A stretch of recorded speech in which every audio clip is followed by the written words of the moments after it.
আর মাত্র কয়েকটা দিন বাকি। আমরা তো মায়ের কাছে কিছু না কিছু চাই, যে আমার টাকা লাগবে বা আমার এই কাজটা হলে ভালো, আমাকে ভালো বাড়িটা যেন ভালো হয়, আমরা সবাই একসাথে থাকি। কিন্তু আজকে সবচেয়ে বেশি দরকার সেটা হচ্ছে শান্তি। কিছু যেভাবে অশান্তি, কিছুদিন কাল পরশু দেখলাম যে থাইল্যান্ডও আবার যুদ্ধ শুরু করছে, যাদের কোনো নামও ছিল না যুদ্ধের, তারা পড়ে যুদ্ধ শুরু হয়ে গেছে।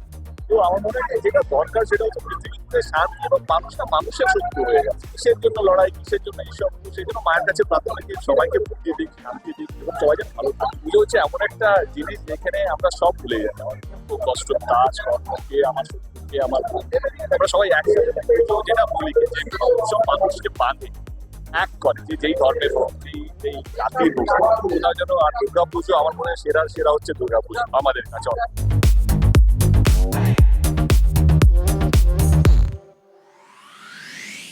আমাদের বাংলায়, আমাদের দেশে, আমাদের শহরে যখনই পুজো হয় সেখানেই মানে সবাইকে একটা এক ছাতার তলায় নিয়ে চলে আসে।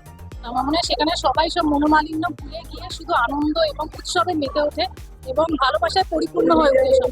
তো সেই দিক থেকে আমার মনে হয় পুজো মানেই আনন্দ, পুজো মানেই ভালোবাসা। তো সেই দিক থেকে আমার মনে হয় পুজো মানেই এক হওয়ান। সেইভাবে যে কোনো পুজো আপনি দেখবেন, স্পেশালি দুর্গা পূজাটার দিকে আমরা এতভাবে তাকিয়ে থাকি, কারণ সারা বছর ধরে শুধু মা বাবা ভাই বোন বা কাজের লোকেদের সাথে আলাপ আলোচনা হতে থাকে, কিন্তু দুর্গাপুজো মানে গোটা পরিবার, যারা বাইরে থেকে পরিবার, আমার দাদারা কলকাতায় চলে আসে দিল্লি থেকে।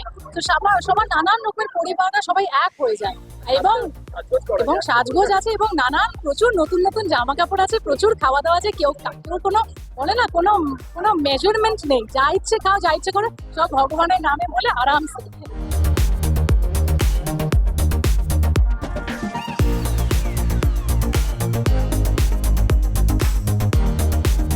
মুজিবের রিপোর্ট, এস নিউজ।